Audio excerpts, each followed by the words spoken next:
அண்மை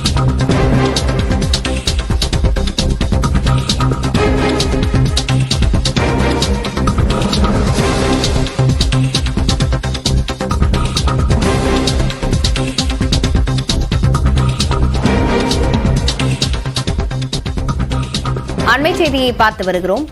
இந்து மக்கள் கட்சித் தலைவர் அர்ஜுன் சம்பத்தின் மகனின் கோரிக்கையை உயர்நீதிமன்றம் நிராகரித்திருக்கிறது.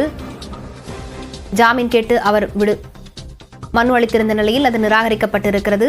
விவரங்களுடன் செய்தியாளர் மதன் இணைந்திருக்கிறார். மதன், வழக்கின் பின்னணியை விவரிக்கலாம்.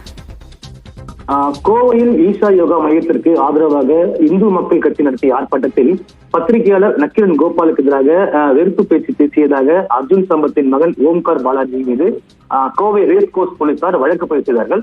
இதைத் தொடர்ந்து முன்ஜாமீன் கேட்டு சென்னை உயர்நீதிமன்றத்தில் அவர் மனு தாக்கல் செய்தார். ஏற்கனவே இந்த வழக்கை விசாரித்த நீதிபதி ஜெகதீஷ் சந்திரா நேரில் ஆஜராகி மன்னிப்பு கேட்டு மனு தாக்கல் செய்ய வேண்டும் என்று ஓம்கார் பாலாஜிக்கு ஒரு உத்தரவு பிறப்பித்திருந்தார். அதன்படி இன்று சென்னை உயர்நீதிமன்றத்தில் ஓம்கார் பாலாஜி நேரில் ஆஜராகி இருந்தார். அதே போல நீதிமன்ற உத்தரவுப்படி தான் மன்னிப்பு கேட்டு மனு தாக்கல் செய்ததாக குறிப்பிட்டிருந்தார். ஆனால் இது ஏற்க மறுத்த நீதிபதி உயர்நீதிமன்ற உத்தரவுப்படி என்று இல்லாமல் தாமாக முன்வந்து மனப்பூர்வமா மன்னிப்பு கேட்டு மனு தாக்கல் செய்ய வேண்டும் என்று தெரிவித்திருந்தார். ஆனால் இந்த ஒரு திருத்திய மனுவை இன்று ஓம்கார் பாலாஜி தாக்கல் செய்யவில்லை. இதற்காக கூடுதல் கால அவகாசம் கேட்டிருந்தார்.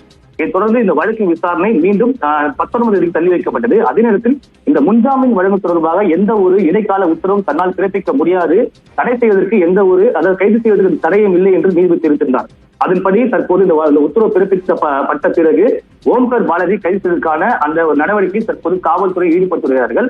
ஆனால் ஓம்கார் பாலாஜி நீதிமன்ற வளாகத்தை விட்டு வெளியே செல்லாமல் தற்போது மீண்டும் இந்த நீதிமன்ற நேரம் முடிந்த பிறகு நீதிபதி ஜெகதீஷ் சந்திரா முன்பு மீண்டும் அவர் தரப்பில் முறையீடு செய்யப்பட்டது. அதாவது நாளை காலை தான் கோவையில் சரணடைந்து விடுவதாகவும் அதுவரையும் கால அவகாசம் வழங்க வேண்டும், காவல்துறை தன்னை தொடர்ச்சியாக பின்தொடர்ந்து வருவதாக தெரிவிக்கப்பட்டது. ஆனால் இந்த ஒரு கோரிக்கையும் தற்போது ஏற்க மறுத்த நீதிபதி இந்த நிலையில் எந்த ஒரு இடைக்கால உத்தரவும் பிறப்பிக்க முடியாது என்று மறுத்துவிட்டார். எனவே இந்த ஒரு உத்தரவை தொடர்ந்து எந்த நேரத்திலும் தற்போது ஓம்கார் பாலாஜி கைது செய்வதற்கான சூழல் ஏற்பட்டுள்ளது. விவரங்களுக்கு நன்றி மதன்.